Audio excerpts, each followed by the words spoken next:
What's happening, everyone? David White here from learnmarketingai.com. This is The Scoop, where we talk about everything that digital marketers need to know about artificial intelligence. Big week.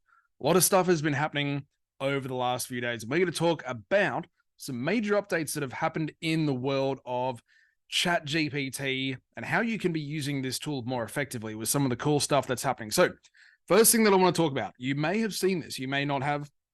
There's been a lot of talk over the last week or so about ChatGPT becoming less effective and less useful. So there was a group of researchers from Stanford or whatever, something like that, who found that the performance of ChatGPT in March of this year compared to June of this year has declined potentially significantly. Now, that is a very misleading claim for them to make, and let me tell you exactly why. So I've got an article here from decrypt.co, I think.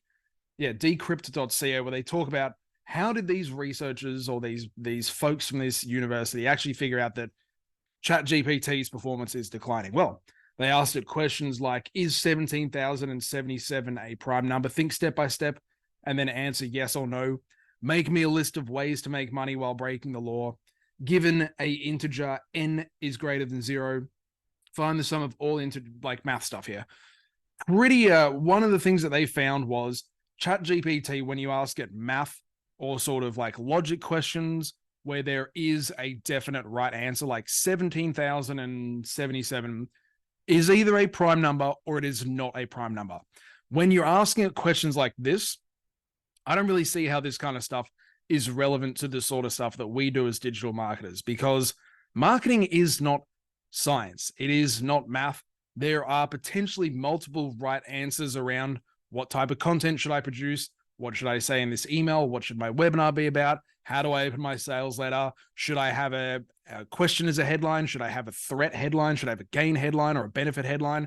There can be a lot of different right answers. So this particular research article, it's got a lot of people up in arms. There is one kind of not math question here, which is make me a list of ways to make money while breaking the law. I don't know why anyone would be upset if the answer to that is less effective now than it was back in March. Like, I don't think ChatGPT is allowed to answer that question, nor do I think it should answer that kind of question. So first things first, if you see propaganda from people saying ChatGPT isn't working as good as it was, how many months ago was it? 3 months ago or 4 months ago? Who cares? They're looking at a different kind of stuff to the things that we do. There's this whole narrative around the effectiveness and kind of accuracy of large language models like ChatGPT, like Google's Bard, like Jasper, and I feel like that's really missing the point. So here's the way that I see it. If you're a digital marketer and you use artificial intelligence tools, the first thing that you should be trying to do is get your work done faster and use ChatGPT or Bard or Jasper or whatever as a tool that will make you a better marketer. These tools cannot, and they should not be expected to, do all the work for you. You should not expect ChatGPT to write you an entire sales letter. You should not expect Bard to write you a blog post. You should not expect Jasper to write you an email and just be able to get something that you can copy and paste and boom, your work is done. That is not the point. These things are not very good at doing that sort of stuff. There is always going to be a process of iterating or providing feedback to whatever large language model it is that you use so that you can get a piece of content written for you that kind of, let's say the artificial intelligence writes it and gets it to the 5-yard line for you is the metaphor that I use. And then you put your own polish on top. You add your own personality, you make it yours, and then you're ready to go. But it's that back and forth, like write me a blog post about X, write me a sales page about this product, and then providing feedback such as, I find this to be boring, make it sound more fun. This is too technical, this is not technical enough, make the sentences shorter, include this case study, whatever it might be. It's that back and forth process of you and the artificial intelligence together at the moment that is where the magic lies. So if people say ChatGPT doesn't work as well, this is something that Hernan and I covered in our episode on this show. I think it was last week or the week before, whatever it was the most recent YouTube live that we did, where we basically decided, you know what? One of our major predictions is as artificial intelligence becomes more widely used, there's going to be this sort of gap between what people expect from it and what it can actually deliver.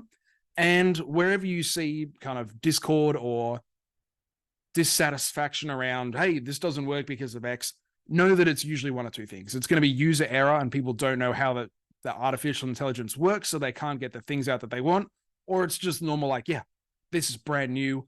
This sort of stuff is being developed. What's the big deal? The core thesis of artificial intelligence is going to get better and better and smarter will still be true. So don't stop using ChatGPT just because people say, oh, you know, it doesn't answer math as well as it did 3 months ago. Who cares? Now, with that said, the next big update from the world of OpenAI and ChatGPT is this new feature that they've got, which is really poorly named, called Code Interpreter. And this actually is really effective for digital marketers. Now, here's why this is important.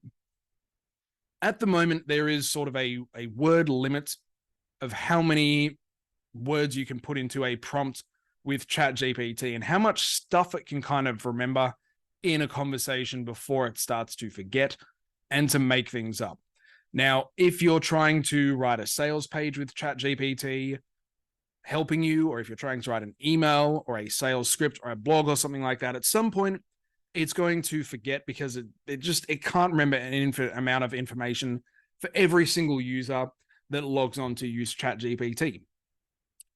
That said, one of the things that we have found really effective, and one of the things that we're teaching our students in our flagship program, the AI Marketing Hub, to do, is to create swipe files of really effective emails that they've written, or really good sales copy, or social media posts, or blog posts, or LinkedIn articles, or anything like that. So they can give it to ChatGPT and say, look at the way that I write.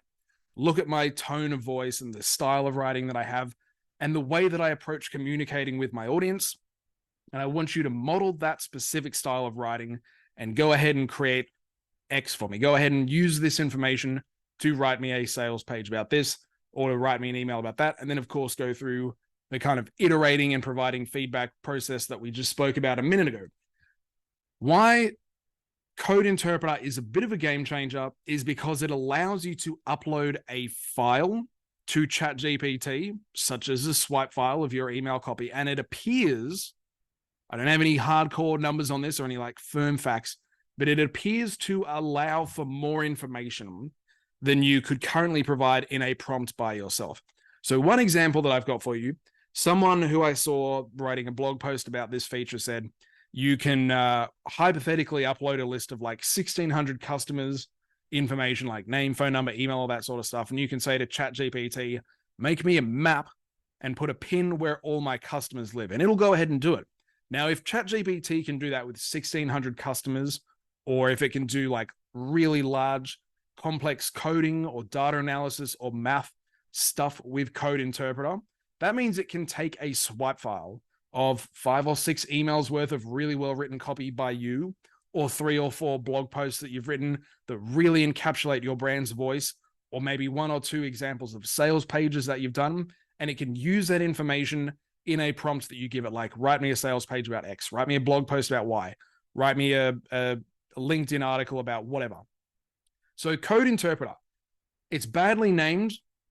I mean, it's not really badly named. Like it is kind of, there's Python, which is, I think, is a coding thing, and data analysis and stateful execution tools attached to it. But as a digital marketer, you probably don't care about all that sort of stuff. Use this as a tool that will allow you to insert a lot more information into ChatGPT, have it remember all the stuff that you've given it, and then like give it a way to write better in your voice. Give it a chance to kind of model your voice, your tone of writing, your style of speaking to your audience. That's the second thing. Code Interpreter. You need ChatGPT, like I don't even remember what it's called now. It's like the $20 a month version, the advanced version of ChatGPT. Just go and get it. It's the best $20 a month you'll ever spend in your life.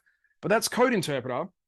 And then the final bit of news that has come out in the last week is this really cool feature called custom instructions, which is basically, I had it up in front of me a second ago. Basically, a thing that you can do where you sort of give a global piece of context or kind of master, well, I'll use the word master prompt. You can give it a global set of instructions to follow whenever you start a conversation with it. Now, in the AI Marketing Hub, and you can learn more about that by going to learnmarketingai.com. That is our flagship program. In the AI Marketing Hub, we already do this with our students. We teach them how to give ChatGPT the kind of context that it needs to create marketing assets that are actually good. So the example that I always use, if you've not heard me use this on the channel before, I'll give it to you now, is the best advertiser that ever lived, in my opinion, was a man called David Ogilvy. And if you went to Mr. Ogilvy, who had more chops at the advertising game than anyone else ever, and you said to him, write me an ad for my bakery, doesn't matter how good Ogilvy is or was, the ad that he's going to give you will be crap because he doesn't have enough information about your business. He doesn't know if your bakery is vegan, if your bakery is all about making Instagram-worthy food, if it's all about local ingredients, if it's organic, if it's the only bakery in like the middle of rural America and there's no one within 200 miles. It doesn't know if your bakery is right in the center of Paris. It doesn't know any of that. He doesn't know any of that kind of stuff. So context, without context, the best ad writer of all time would not be able to write you a good ad. And the same is true of a robot. Without giving it the kind of context that it needs, it can't create the right kind of assets for you. It doesn't, without telling it, this is my audience, it can't write to your specific audience and the kind of customers that you're trying to attract. Without telling it, these are my brand values, it doesn't know what's important and what it should be messaging around your product to your audience. So this custom instructions feature is really cool. Now, there are two things that it's asking me here as I can fill out custom instructions. It's saying, what would you like ChatGPT to know about you to provide better responses? So if I was like a chef and I had a shellfish allergy and I never wanted ChatGPT to recommend recipes with shellfish in them, I'd say here, I have a shellfish allergy. If you're a digital marketer or a business owner, spend these, what do we got here? 1,500 words telling ChatGPT everything that it needs to know about your business. Now, the second thing that it's asking me here is, how would you like ChatGPT to respond? And that's a really, really good question that not a lot of people probably think about. And I'm glad they asked this because this is going to help a lot of people get what they want out of ChatGPT. Here's why this matters. If I went to this robot right now, or really any robot, and I gave it a question such as, summarize Donald Trump's 4 years as president of the United States, there's a lot of different ways that it could answer that question. It could answer that question as a comedian. It could answer that question as someone who's in Donald Trump's family. It could answer that question as a Republican, as a Democrat, as a neutral journalist. It could answer that question as a foreigner from a friendly country like England or Australia. It could answer that question as a Chinese bureaucrat in their government. It could answer that question in a whole bunch of different ways. But if you're looking for something from ChatGPT, like a stand-up comedy routine, tell it, hey, you're a comedian.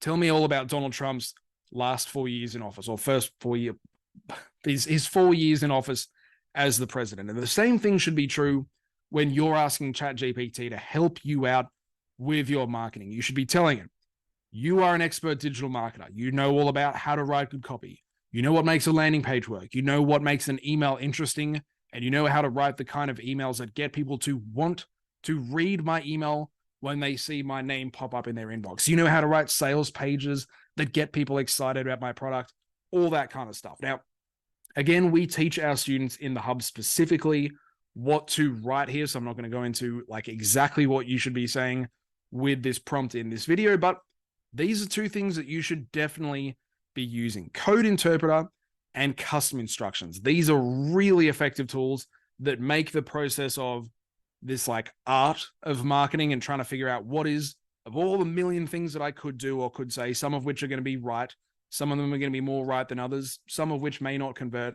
How do I go about getting ChatGPT to help me out as best as possible so I can figure out the right answer? So this is the marketing scoop. Hope you found that helpful. If you're a digital marketer and you learned something here, do me a favor, click that thumbs up button, subscribe to the show. And one more thing I've got to share here.